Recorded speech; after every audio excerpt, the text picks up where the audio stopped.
Hello, listeners.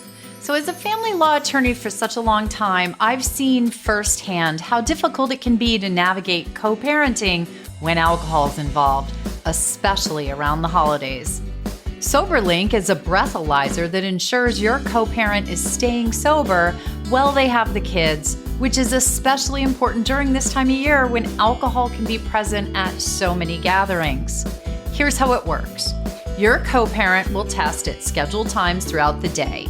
The portable device uses facial recognition to confirm it's really them taking the test, and tamper sensors ensure the results are accurate. Those results are then sent directly to your phone or email in real time, so you'll always know that your kids are with a sober parent. SoberLink is trusted by family law professionals for a reason. It's the top alcohol monitoring system, and its court-admissible data can make all the difference in custody situations. So if you're looking for more certainty and safety this holiday season, visit soberlink.com/Susan to learn more and get $50 off on your device. Coming up on today's episode of the Divorce and Beyond podcast. But my dating after divorce experiences had a huge impact on my life, and I learned so much about myself. So I thought, let me help people in their dating after divorce journey stay inspired, not get burned out, feel maybe entertained by me and say, well, look what happened to her. Nothing that bad has ever happened to me. So it makes them feel better. So it really is to teach, but also to entertain.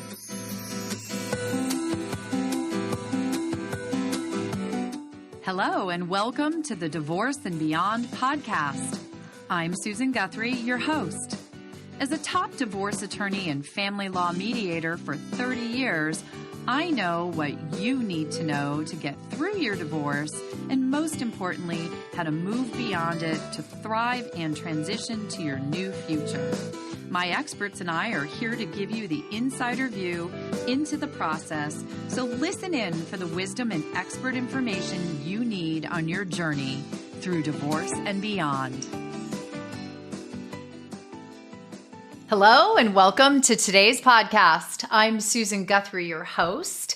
And listeners, today is a special event because we have Jackie Pilossoph back with us. And Jackie, who is the founder, for those of you who might not remember, Jackie is the founder of Divorced Girl Smilin. What is Divorced Girl Smilin? Well, it's really easier to say what it is not, but Divorced Girl Smilin is a community. It's blogs and articles on divorce. It's resources on divorce. It's a community of professionals for divorce, and it's a podcast on divorce.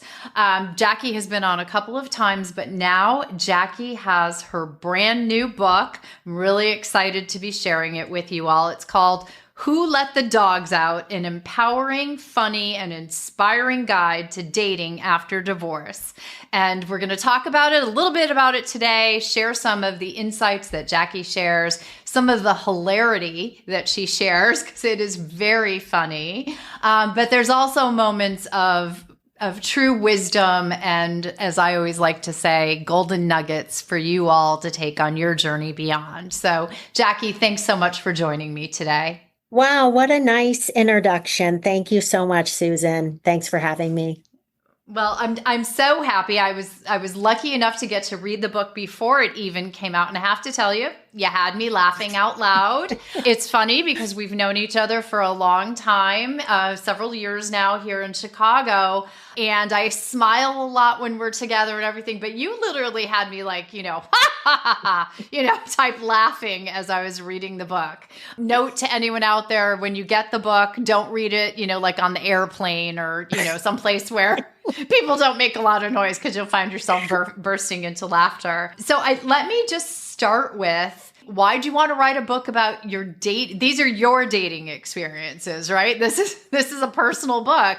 Why'd you want to share that with everyone? It's such an interesting question because I've had this book for 5 years. Some of it was written, rewritten. I've been working on it for several years. And if someone said, "What's holding you back?" It was always that I was so embarrassed. Like, I can't really put this out here, can I? And then I finally said, you know what? I'm doing it. I'm going for it. But the reason why I really wrote it was to help people because dating after divorce, and really the book is for anyone dating, whether you're widowed or you've never been married, it's really all the same. But my dating after divorce experiences had a huge impact on my life and I learned so much about myself. So I thought, let me help people in their dating after divorce journey stay inspired, not get burned out, feel maybe entertained by me and say, well, look what happened to her. Nothing that bad has ever happened to me. So it makes them feel better. So it really is to teach, but also to entertain. You did a great job at both because there are wonderful takeaways. As my listeners know, it's been a very long time since I dated. My husband and I are just coming up on 15 years, and we've been together for 21. But I still remember there were times when I was reading through the book and I was like, oh, yeah, that's what that felt like. And, this is a time, it's a difficult time for so many people, or a scary, or it just can feel the world has changed so much perhaps since they've gotten out there and been in the dating scene and all. And so one of the things I think you did that was so brilliant that makes it approachable, and it comes from the title, but just to let listeners know, you use a metaphor of dogs. Right. For those of you who are seeing a clip of this video, there's Jackie's sweet little pooch right behind her in one of the pictures and the cover of the book, right? Who let the dogs out? And I love you sort of affiliate a different breed with a different date. So what gave you that idea? And did you do that to make it, dogs are so approachable?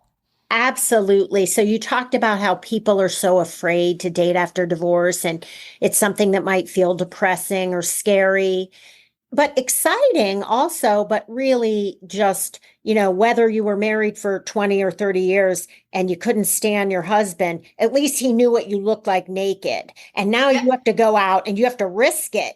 So it's like very scary for people. And I thought to myself, if I can make it light and funny, that takes a lot of the fear away because I'm really making fun of myself in a lot of the book and how badly I let guys treat me at times. And I want people to learn from that and say, I'm not going to do that. And here's what I should watch out for. But to answer your question about the dogs, I thought to myself, people love dogs. I mean, if you write a book, no matter how good the writing is, you got to get people to read it. And how do you get their attention? By these sweet little, cute little puppies. So I thought they're so lovable. They're so cute. So to talk about them really brings that levity even to a different level. Yeah, well, even the cover of the book, right? That's an adorable little dog there. It makes you smile. It's one of the first things that popped out to me about the book. And it does make it palatable. It does make it accessible to people because, we've been talking about sort of the lighthearted side of this. But as you just said, right, you're making fun of, or I wouldn't say making fun of as much as what comes through in the book as an undercurrent, a very clear undercurrent, is a lot of your lessons in self-discovery, right? You learned a lot about yourself through your dating experience. And you share that very generously in the book, right? Amongst the laughter, amongst the funny little things, So what would you say were some of the more significant lessons that you learned? So each chapter, just to tell the listeners, I compare the guy each chapter is a guy, and I compare it to a dog breed. And by the way, I researched all these dog breeds and their personalities. That was really fun for me to do because I do love dogs. Yeah. So each person that I went out with, has a lesson. And that at the end of each chapter, after I tell my story, I offer practical advice for people who are dating, who want the advice. The biggest takeaway of the book was that people don't realize that when you're dating, you are completely learning about yourself.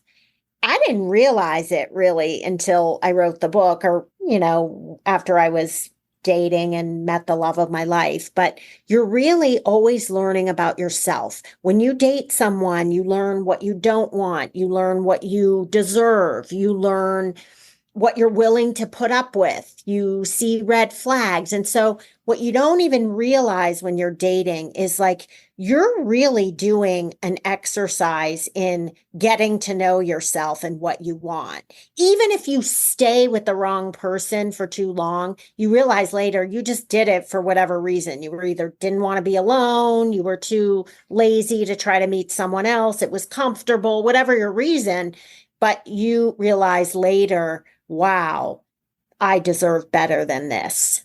I love that because it's really taking the experience of meeting all these new people and turning it around to sort of meeting who you are right now, right? Maybe the last time you dated was you were a different person and your needs have changed and what you're looking for. I love that, one of the things that you talk about is, some of the boundaries that you're setting and recognizing your needs in a relationship, that all comes through very clearly in the stories that you tell.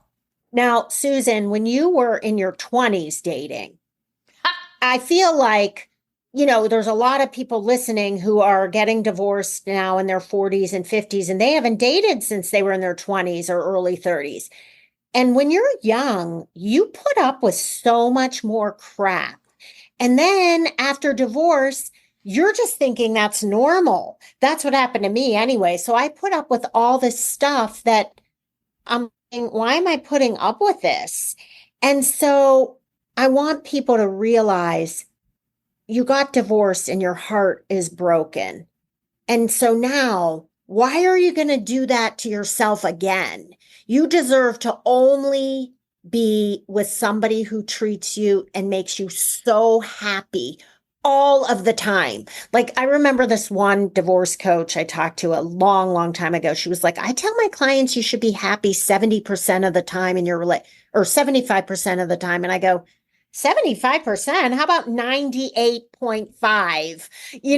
Like Aim higher. Yeah, at 75%, that means that you're not happy 2 or 3 days out of the week. What? I mean, I want to tell your listeners that the book culminates with me meeting the love of my life, who I'm still with, and it's been about little over 9 years. And how I got there and why it worked and how I was okay being by myself. And so there's just so many lessons about what people really deserve. It's really a book about relationships, not necessarily like, how do I meet someone? It's just, how do I present in relationships? How can I make this the best relationship of my life? Well, and you got there, right? And you take us on your journey. I have to say, a lot of funny things did happen along the way. I mean, they just did. It's really very funny. Well, I don't know about your post-dating divorce story, Susan, but in mine, I live in the suburbs. And nobody was divorced when I got divorced. It was like 2008, and I live in like a suburban community, and I was like the only one. And I met one divorced girl, and we started this whole community because then people started getting divorced, and they would come to us and say, "Oh, hey, you're the divorced people." Yeah, we were the divorced people. And so in the book, a lot of it takes place. The backdrop is this suburban wine bar where everyone went. Married couples went there, but especially divorced people. And boy, I could write a whole nother book. I didn't even put in half of the stuff that went on in that bar with other people. And so what I want to tell people is if you get divorced and you feel like you don't know anyone who's divorced, the best advice I can give you is you only need one friend. That's what I used to tell my kids when they were little. You only need one friend. And then after that friend, it builds and this whole community is created. And it really is a beautiful community of people who have a lot in common: loneliness, fear, anxiety about being divorced, maybe feeling like a failure. And so when you all get together, it's such a non-judgmental, beautiful place to share and feel less isolated. And then you start meeting their friends and friends of their friends. And I'll tell you now, the trend is that people are meeting people online a lot less and going back to the traditional way of meeting people in person. Because you know what?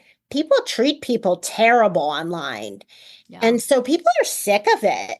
Like they get ghosted, they get sexting and talking, about sex before they've ever even gone out on one date. People are tired of it. And so this community that's in my book will give you a taste of what you can have that was really, really helpful in my dating after divorce life. Right there, I think that's I always talk about the golden nuggets, as you know, on the show, and you always share some that my listeners just love. But there is one, right? You were just talking about your dating experience, yet talking about the community of friends and other divorced people that you created that really had nothing to do with dating, yet it was a part of your journey and a part of how you moved forward, right, which makes it sort of running concurrent with your dating, right? Right. And, people always say to me, one of the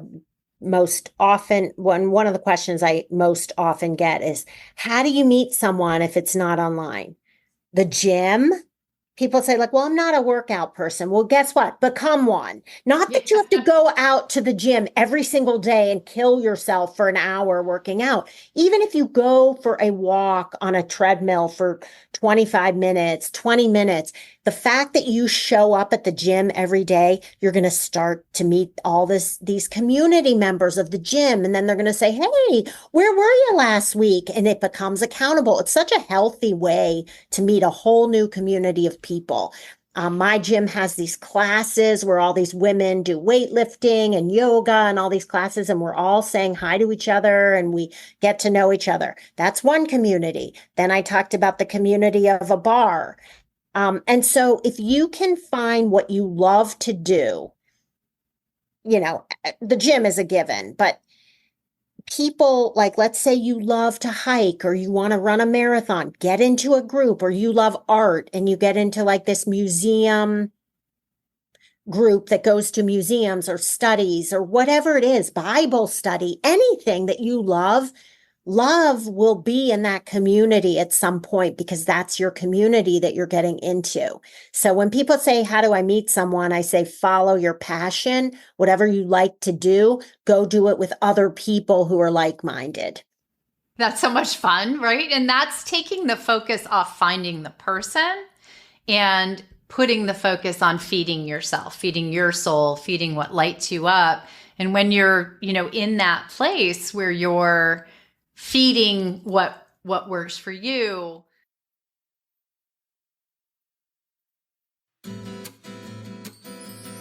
Hey everyone, it's Susan. So look, we know going through a divorce is tough and self-care can easily get overlooked. I wanted to share something that helped me, and that was creating a cozy space to relax. Something that can help you is Parachute Home, which is bedding and home goods that bring real comfort. Imagine ending your day wrapped in the softest sheets or a warm blanket.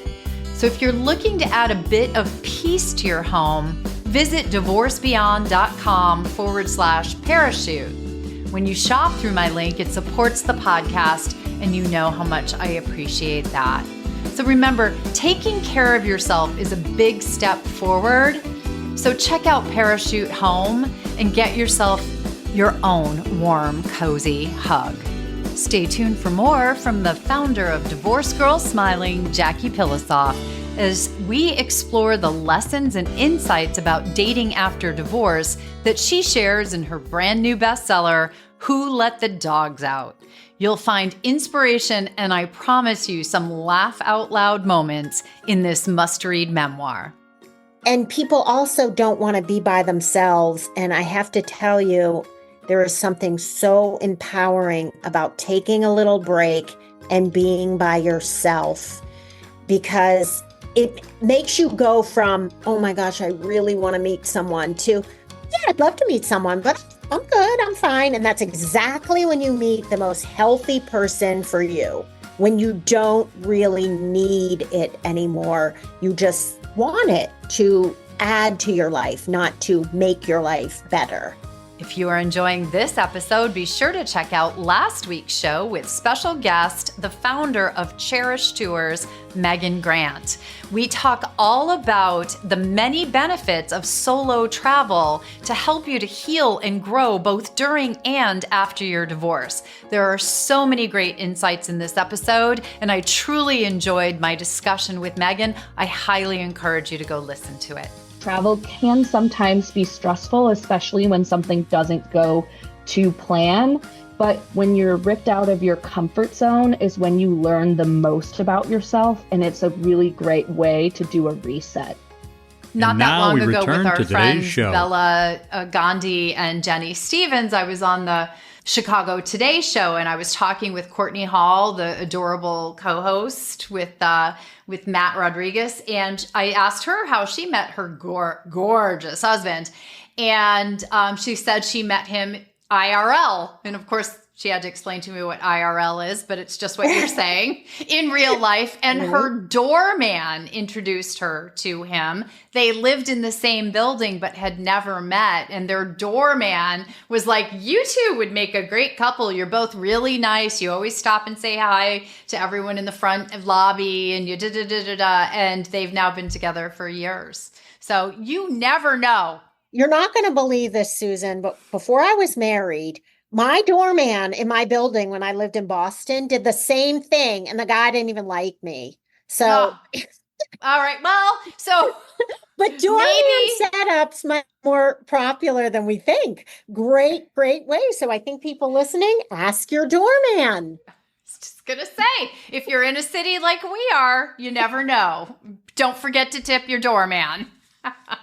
Let's talk about red flags. Speaking of Bella Gandhi, our friend, America's favorite dating coach, something she has come on the show and talked about quite a bit. Your book has a lot of advice about spotting those red flags and maybe how you missed a few of them, or how you got a little better at seeing them over time. Well, I don't know if Bella was in business in 2008, but I should have gone to see her because she probably could have. I wouldn't have a book. Yeah. All right. So red flags are basically hard to identify because your heart is so happy that you finally found this hot guy and you really want to kiss them. So your heart kind of ignores the red flags, right? Or, thinking, well, I'll just date him until I meet someone else, which everybody knows that's not possible, because if you're in a relationship, you're not going to be open enough to meeting somebody else. That's just what I think. But some of the red flags I ignored. And then I'll just tell you like a couple of the chapters. There's a chapter called The Hot and Cold Guy. And he was this guy I was completely obsessed with for like a year after my divorce. And he was going to take me away and rescue me. And he had so much money. And I was really looking for husband number 2, which, by the way, is a huge mistake. If you're getting divorced, don't do that. You will never meet anyone. And if you do, you'll end up divorced again. Okay. Write that down, everyone. But the first time that the hot and cold guy was cold, that was the red flag that I ignored. And I let him do it to me about 30 more times for a year. And, hot and cold is interesting because it's not about you. The person has some reason why they're being hot and cold to you. Maybe they're like that to everyone. Maybe they're just getting out of another relationship and they're not their best self. Maybe it's something about you that is triggering this hot and cold. Whatever it is, they're messed up. You aren't. And it took me a long time. I was really mad at myself for putting up with it. And the chapter ends with me on a plane coming home from his ski house, just like crying. And my friend was with me and she was like, "Are you okay?" And I'm like, "I'm actually crying out of anger because I'm really mad at myself that I put up with this for so long." And you'll have to read the book for the details. They're horrifying. I mean, they're like horrifying. I'm so embarrassed. This is why I didn't want to publish this book. And yet it's out there.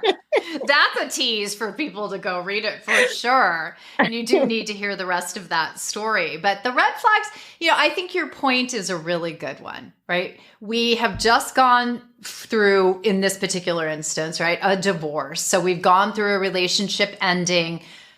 At its core, no matter what, whether you're the one who wants the divorce or not, but there's still a level of rejection involved. There's the level of the ending of a relationship that you didn't think was going to end. There's all these things, right? And then you go out there and, you meet somebody who's interesting.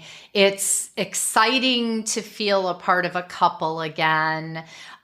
You might be getting some of those oxytocin urges going that Bella always talks about as well. Those are pretty compelling. And it makes it easy to just say, it's not really a red flag or it's not really something to be concerned about. And you find yourself almost making excuses for the person. 100%. And divorced women do this even more. They think to themselves, well, maybe this is the best going to get. Maybe maybe I'm with the best of the best. So maybe I need to hold on to this guy because maybe all these other people are going to be worse. And that is not true. And people also don't want to be by themselves. And I have to tell you, there is something so empowering about taking a little break and being by yourself, because it makes you go from, "Oh my gosh, I really want to meet someone," to, "Yeah, I'd love to meet someone, but I'm good, I'm fine." And that's exactly when you meet the most healthy person for you, when you don't really need it anymore. You just want it to add to your life, not to make your life better. I love that so much because that is one theme that I actually wrote down here, because that's one theme that I picked out of the book, basically that empowerment through independence. And I have to say it mirrors, I haven't been single since I was in my mid-30s, but I got divorced from my first husband and dated a lot right away, right? I'm how old was I? Like 35-ish when I got divorced the first time. Dated like crazy for a year or so and then just stopped, right? And just was like, this isn't fun. I'm not having a good time. And stopped. And that's when I met my husband. Wow. Yes. Right when you just almost like just give in to the universe and say, he'll be sent to me at some point. I just need to have faith, believe in myself, and go after what I love, not who. What do I love to do? What's going to make me happy? Maybe you're a parent. Focus on your kids. Focus on what you love, not so much, where is he already? I'm waiting. Come find me. My best friend for 30 plus odd years or so, she unfortunately she recently lost her husband, and so she's now more than a year into widowhood, and has started dating again. And I have been vicariously watching from afar, and I have to say she is living her best life, and she's dating, and I think she's having a good time.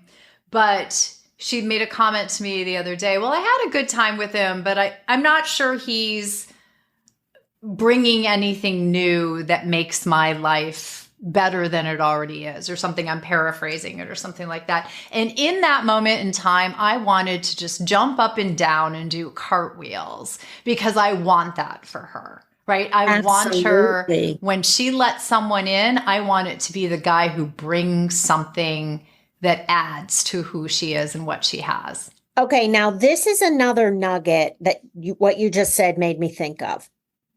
Not only is he bringing, someone has to bring something, but it all is about how you feel about yourself when you're with the person. Like, I'll go back to the hot and cold guy. I never liked myself when I was with him. Like, I always felt like he was better than me. And I always would run into him when I didn't have makeup on. He would always have a date. This was after. Even now, like whenever I run into him, it's always bad. It's just, I didn't like the way I presented with my now spouse.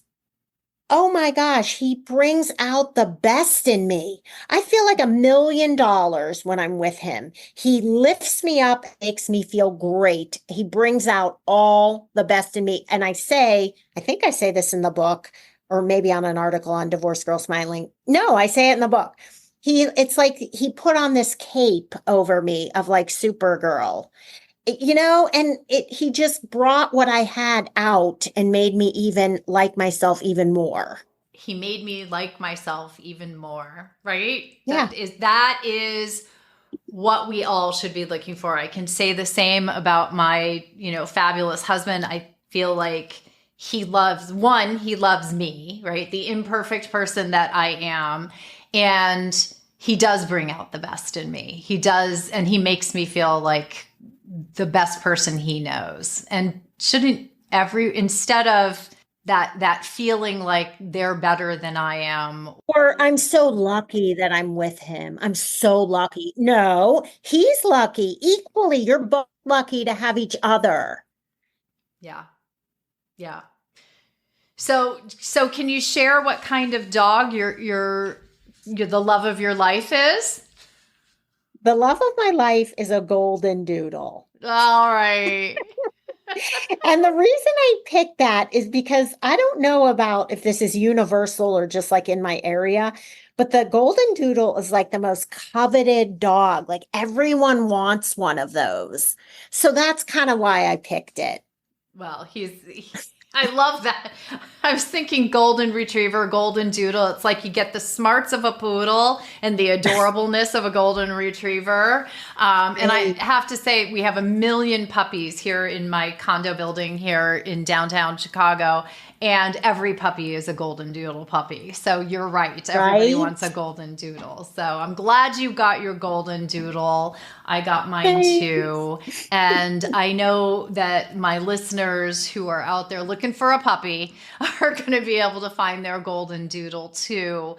On your journey, folks, whether you're dating, if you know someone who's just gone through a breakup or going through a divorce or is just looking for a good laugh, I've got to tell you, there's a lot of reasons to read this book, not just dating after divorce. Let's tell people how they can get the book, Jackie, and how they can find you. Okay, thank you. So you can find links to the book on divorcedgirlsmiling.com.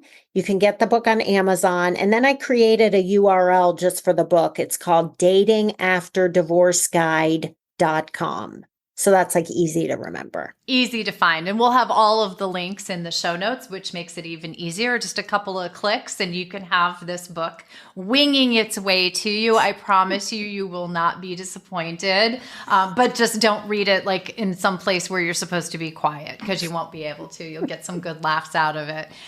Jackie, I'm really delighted that you took your own experiences and were so willing to share them in this way.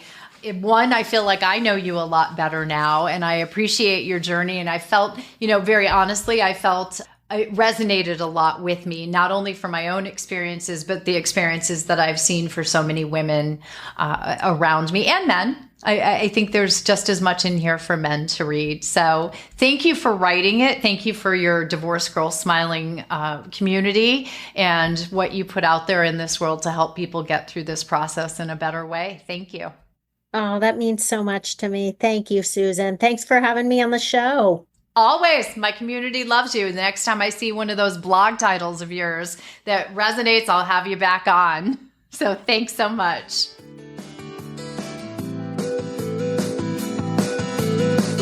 Thank you for joining me today on the Divorce and Beyond podcast. I hope you found some information and inspiration to help you on this journey.